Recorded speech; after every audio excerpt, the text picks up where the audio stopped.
స్వచ్ఛమైన నాణ్యమైన గౌదర్పార్ పూజా ఉత్పత్తులు www.gaudarpar.com ద్వారా ఆన్లైన్ లో ఆర్డర్ చేయండి. మీ ఇంటిని దేవాలయంగా మార్చుకోండి. హాయ్ హలో నమస్తే, welcome back to Suman TV. ప్రస్తుతం స్టూడియోలో ఉన్నారు తోడు నీడ ఆర్గనైజేషన్ ఫౌండర్ రాజేశ్వరి గారు. నమస్తే మ్యామ్. నమస్తే నవీన. మ్యామ్, ఓల్డ్ ఏజ్ హోమ్స్ ఇప్పుడు అవి ఎక్కువైపోయాయి. బయట అవును, చూసుకుంటే అవును. ఓల్డ్ ఏజ్ హోమ్స్ అనేవి నాకు తెలిసి ఓ గల్లీ కోట ఉంది ఇప్పుడు. అవును అంటే ఈ కరెక్ట్. పేరెంట్స్ని పిల్లలు అంత కన్ని పెంచి కష్టపడి చూసుకొని చేస్తే అవును ఓల్డ్ ఏజ్ హోమ్స్లో ఎందుకు పెడుతున్నారు? దానికి బలమైన కారణాలు ఏంటి? ఇంకొకటి ఏంటంటే వాళ్ళ బాగోగులు చూసుకోవడానికి కూడా కొన్ని వచ్చాయి. వీళ్ళు చూసుకోలేక అక్కడ పెట్టి వీళ్ళు చూసుకోవడం ఏంటి అసలు? అమ్మ, ప్రధానంగా చెప్పాలంటే నేటి యువతీ యువకులే రేపటి వృద్ధులు అన్న విషయాన్ని నేటి యువత మర్చిపోతున్నారు. అందరూ అని చెప్పను, బాగా చూసుకునే పిల్లలు ఉన్నారు, కాకపోతే వాళ్ళు చాలా తక్కువ సంఖ్యలో ఉన్నారు. ఇంకా దురదృష్టకరమైన విషయం ఏంటంటే పెళ్లి చేసుకునే ముందే పెళ్లి కొడుకు ఎవరు ఉండకూడదు, వాడి పేరెంట్స్ ఉండకూడదు, ముందే కండిషను. అలా లేని వాడినే మేము ఇష్టపడతాం, ఉండి వాళ్ళని ఎవరు చూసుకుంటారు అనే ముందు ఒక్కసారి వెనక్కి తిరిగితే నీ తల్లిదండ్రులను ఎవరు చూసుకుంటారు? అంతే కదా. పెళ్ళి అయిన తర్వాత కూడా మా అమ్మ నాన్న మా ఇంటికి రావచ్చు, మీ అమ్మ నాన్న మా ఇంటికి రాకూడదు. ఇందులో పురుషుడి బాధ్యత ఎక్కువమ్మ.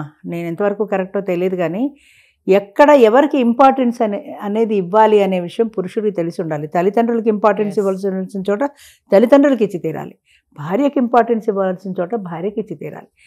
తల్లి కానీ ఎక్కువ అధికారం చూపించి కోడల మీద పెత్తనం చేసింది అనుకో, అప్పుడు తల్లిని కంట్రోల్ చేయగలిగి ఉండాలి. అలాగే భార్య కూడా నీ పేరెంట్స్ వద్దు, వాళ్ళని పంపించేయి, ఓల్డేజ్ హోమ్కి పంపించేయి అన్నప్పుడు భార్యని కంట్రోల్ చేయగలిగి ఉండాలి. ఇందులో భర్త పాత్ర చాలా క్లిష్టమైంది, ఎందుకంటే ఇద్దరు ఆడవాళ్ళని వాడు సమానంగా మేనేజ్ చేసుకుంటూ రావడం అనేది చాలా కష్టం.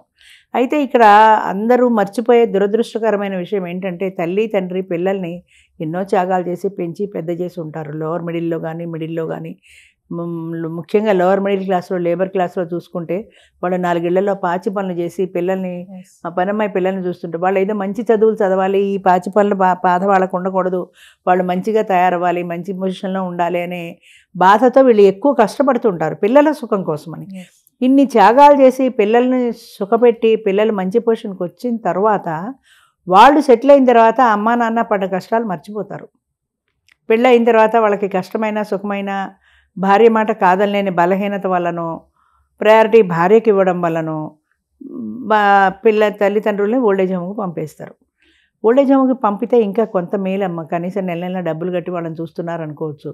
రోడ్డు మీద వదిలేసిన పిల్లలు ఉన్నారు, అనాథల్లా వదిలేసిన పిల్లలు ఉన్నారు. వాడెవడో అక్కడికి కాచిగూడ స్టేషన్లో తల్లిని కాశీ తీసుకెళ్తా అని వదిలేసాడు. చాలాసార్లు చెప్పాను నేను. కాశీ తీసుకెళ్ళినా పోయేది, అక్కడే ప్రాణం పోయేది కదా అని ఏడ్చిందిట తల్లి. కాచిగూడ స్టేషన్లో వదిలేసి వచ్చిన వాడికి 3 ఏళ్ల పిల్లాడు తప్పిపోతే తల్లి మనసు ఎంత తల్లడిల్లిపోతుంది. అలాంటిది 60 ఏళ్ళు వచ్చిన ఒక వృద్ధురాల్ని కాచిగూడ స్టేషన్లో వదిలేస్తే ఆవిడ ఇంటికి ఎలా వెళ్తుంది? ఆ పిల్లాడి మనసు ఎలా ఒప్పికింది అసలు? ఎందుకింత క్రూరంగా తయారవుతున్నారు, ఎందుకింత రాక్షసంగా బిహేవ్ చేస్తున్నారంటే మనము అన్న ధోరణి పోయింది. మనము, మా అమ్మ, మా నాన్న, మా కుటుంబం అన్నది పోయింది. నేను, నా సుఖం, నా సంతోషం. భార్యాభర్తల మధ్యనే మనం అన్న రిలేషన్ పోయింది. ఎంతసేపు నేను ఎంజాయ్ చేశానా లేదా, నేను సంతోషంగా ఉన్నానా లేదా, అలాగే భార్య కూడా నేను సంతోషంగా ఉన్నానా లేదా, నేను పార్టీలకు పిక్నిక్లకు వెళ్ళానా లేదా, మనమోని కలిసి కూర్చొని మాట్లాడుకునేవి తక్కువైపోయింది. ఒక కుటుంబం అన్న దాంట్లో అసలు నేనుకి తప్ప మనము అన్న దానికి అసలు దానికి అర్థమే లేకుండా పోయింది. ఎప్పుడైతే జనాల్లో స్వార్థం పెరిగిందో ఓల్డేజ్ హోమ్లో ఆటోమేటిక్గా వెలుస్తాయి, వీళ్ళు వెళ్ళాలి కదా. అయితే అర్థం చేసుకునే విషయం ఏంటంటే ఓల్డేజ్ హోమ్లో కూడా ఇప్పుడు కాన్సెప్ట్ మారిపోయింది. ఓల్డేజ్ హోమ్లు ఒకప్పుడు ఓల్డేజ్ హోమ్లు, ఇప్పుడు సీనియర్ సిటిజన్ హోమ్స్ అని వచ్చేసాయి. పెద్దవాళ్ళు కూడా పిల్లల దగ్గర ఉండడానికి ఇష్టపడటం లేదు. ఎందుకని ఇష్టపడలేదు? అక్కడ వాళ్ళ స్వాతంత్రానికి భంగం అని, వాళ్ళ స్వేచ్ఛకి భంగమని. ఇక్కడ ఈవిడేదో అనుకుంటుంది, ఆవిడ కోడలు ఏదో అంటుంది, ఏ కోడలతో నేను ఎందుకు పడాలని ఈవిడికి ఇగో హర్ట్ అవుతుంది. నా ఇంట్లో నేనుంటే కోడలతో మాట పడక్కర్లేదు కదా అని ఈవిడ అనుకుంటుంది. ఒకటి అనుకుంటాం, కుటుంబం అన్న తర్వాత నా ఆలోచన వీళ్ళకి ఉండదు. ఈ అత్తగారి పోరు నాకెందుకని కోడలు అనుకోవచ్చు, ఈ కోడలతో నేను ఎందుకు మాట పడాలని అత్తగారు అనుకోవచ్చు. ఫలితంగా ఓల్డేజ్ హోమ్స్ వెలుస్తున్నాయి. ఇప్పుడు ఓల్డేజ్ హోమ్ కాన్సెప్ట్ కూడా పోయి సీనియర్ సిటిజన్ హోమ్స్ వెలుస్తున్నాయి, సాకేత్ లాంటివి. అంచేత డబ్బులు పెట్టుకోగలిగిన వాళ్ళు డబ్బులు పెట్టుకుంటున్నారు, కొనుక్కుంటున్నారు, సొంతంగా అందులో ఉంటున్నారు. కమ్యూనిటీ కిచెన్, భోజనాలు అవి అన్నీ ఉంటాయి, కాలక్షేపం అయిపోతుంది. మన ఏజ్ గ్రూపే అక్కడ ఉంటారు, అందులో కాలక్షేపం చేస్తున్నారు. అయితే బహుశా చాలామందికి అర్థం కాని విషయం ఏంటంటే డబ్బులతో నువ్వు ఎన్నైనా కొనుక్కోగలుగుతావు. ప్రేమ, ఆప్యాయత, అభిమానం ఇలాంటివి ఉన్నాయే, ఇవి డబ్బులతో దొరికేవి కాదు. నీ కుటుంబంతో నువ్వు సంతోషంగా గడిపినట్టు నీ పక్క వాళ్ళతోటి నువ్వు గడపలేవు. అది సెకండరీ, వీళ్ళు లేనప్పుడు వాళ్ళతో గడుపుతావు. కానీ నీ కుటుంబం అనేది ఒకటి ఉన్నప్పుడు, అదే ఊళ్ళో ఉన్నప్పుడు, నువ్వు వేరే హోమ్లో ఉన్నప్పుడు నీ మనసు పీకుతూ ఉంటుంది. అయ్యో పిల్లల దగ్గరికి వెళ్ళలేదు, పండగ నాడు పిల్లల దగ్గరికి కలిసి వాళ్ళతో గడపలేకపోతున్నాను నేను. ఇందులో తప్పప్పులు అనేది చెప్పడం చాలా కష్టం.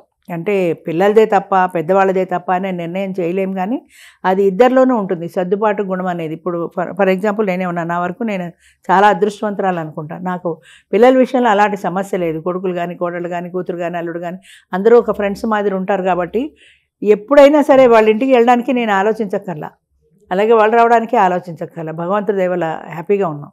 అలా ప్రతి ఒక్కళ్ళు ఎందుకు ఉండరు అంటే, అది కోడలికి అత్త వేరనే భావన, అత్తకి కోడలు వేరనే భావన ఉన్నంతకాలం ఒక ఫ్రెండ్ లాగా చూసుకున్నప్పుడు ఆ డిఫరెన్సులు రావు. వాళ్ళ ఇంట్లో మనం ఉన్నప్పుడు మనం కూడా అత్తగారిని అనే హోదాలో ఆధిక్యత ప్రదర్శించకూడదు. మన అభిప్రాయం ఏదో చూచాయిగా చెప్పి వదిలేయాలి, కానీ నా పెత్తనం ప్రకారం ఎందుకు నడవలేదు అనుకోకూడదు. సహజంగా కోడలు కూడా ఇది నా ఇల్లు అన్న ఫీలింగ్ ఉంటుంది కాబట్టి నా ఇంట్లో ఈవిడ పెత్తనం ఏంటి అన్న ఫీలింగ్ ఉంటుంది. ఒక పెత్తనం అన్నది లేకుండా కలిసి సామరస్యంగా కూర్చొని ఇవాళ ఏం చేసుకుందాం అని మాట్లాడుకున్నప్పుడు ఆ తేడా రాదు. అది రావడానికి కారణం అంటే స్టార్టింగ్ నుంచే వాళ్ళు వేరు అన్న భావన, నేను అన్న భావన, మనము అన్న భావన లేకపోవడమే. పెళ్ళికి ముందే వాడికి ఎవరు ఉండకూడదు, అత్తగారు ఉండకూడదు, మామగారు ఉండకూడదు, ఉన్న వాళ్ళు ఓల్డేజ్ హోమ్కి పోవాలి, మాకు సంబంధం లేదు, కావాలంటే డబ్బులు పడేస్తాం. డబ్బులతో కొనుక్కోలేనివి చాలా ఉంటాయి. మా డబ్బులతో చాలా కొనుక్కోగలరు, కానీ కొనుక్కోలేని అంశాలు కూడా ఉంటాయి. ఆఫ్టర్ ఆల్ నిన్న సీనియర్ సిటిజన్ డే, ఆగస్టు 21. వృద్ధులు కోరుకునేది ఏంటి? ఒక ఆప్యాయమైన పలకరింపు, ఒక ప్రేమపూర్వకమైన మాట, అమ్మ అనే ఒక పిలుపు, లేదా ఆప్యాయతతో కూడిన ఒక స్పర్శ. దానికి దూరం అవుతున్నారు. నువ్వు ఓల్డేజ్ హోమ్కి పెట్టు, ఎన్ని లక్షలు పెట్టు. ఈ మధ్యనే ఒక సీనియర్ సిటిజన్ హోమ్స్కి వెళ్తే వాళ్ళు ఏం చెప్పారంటే, మేనేజ్మెంట్ వాళ్ళు 24/7 మేము చూస్తున్నామండి, అసలు వాళ్ళకి ఏం అవసరం లేదు అని చెప్పాడు. అన్న సాయంత్రానికి సర్దుకొని పెళ్ళాని దగ్గర పోతున్నాడు. మరి తిట్టకూడదు, కానీ నీ పెళ్ళానికి దూరంగా నువ్వు ఒక 4 రోజులు ఉంటే తెలుస్తుంది. నీకు బాధ లేదు, మీ ఇద్దరు ఉన్నారు కాబట్టి, కానీ అక్కడ వాళ్ళు ఒక్కళ్ళు ఉన్నారు, రెండో జత లేదు వాళ్ళకి. వాళ్ళని పలకరించే వాళ్ళు లేరు. ఎంతసేపు రూమ్మేట్తో మాట్లాడతారు? ఏదైనా అనారోగ్యం వస్తే రూమ్మేట్ ఎంతవరకు చూస్తాడు? మీరు డాక్టర్ని పెట్టేస్తారు, కానీ నీకు ఎలా ఉందని ఆత్మీయంగా పలకరించే పిలుపుకి నోచుకోవట్లేదు కదా. అది ఎప్పటికి తెలుస్తుంది, ఎలా తెలుస్తుంది? అందుకనే అన్నాను, నేటి యువతే రేపటి వృద్ధులని. అంచేత ఆ వృద్ధులు అయినప్పుడే వీళ్ళకి ఆ బాధ తెలుస్తుంది. ఇవాళ మనం నిర్దాక్షిణ్యంగా వాళ్ళని బయటికి గెంటేసాం. రేపొద్దున మనల్ని కూడా, మన పిల్లలకు కూడా అదే పని చేస్తే అప్పుడు ఆ బాధ మనకు అర్థమవుతుంది. అంతే కదా, తెలుస్తుంది. అంచేత అలా లేకపోవడానికి కారణం ఏంటంటే సగం స్వార్థం, నేను అన్న భావన. నేను, నా భర్త, నా సంసారం. నీకు ఈ భర్త ఎక్కడి నుంచి వచ్చాడు? అసలు ఆ తల్లి తండ్రి వాళ్ళకంటేనే కదా వచ్చాడు. వాళ్ళు కష్టపడి పెంచితేనే కదా పెద్ద అయ్యాడు. వాళ్ళు మన్ను మశానం తిని దాచి డబ్బులు కూడబెట్టి ఇంత మంచి చదువు చదివిస్తేనే కదా ఈరోజు లక్షలు సంపాదిస్తున్నాడు అన్న విషయం మర్చిపోతున్నారు. భర్త కావాలి, భర్త సంపాదన కావాలి, కానీ భర్తని కన్న తల్లిదండ్రులు మాత్రం అక్కర్లేదు. అలా అందరూ ఉంటారంట. అలా ఎక్కడో నాలా అదృష్టవంతులు ఉంటారు, వాళ్ళ పిల్లలు కూడా బాగా చూసుకుంటారు.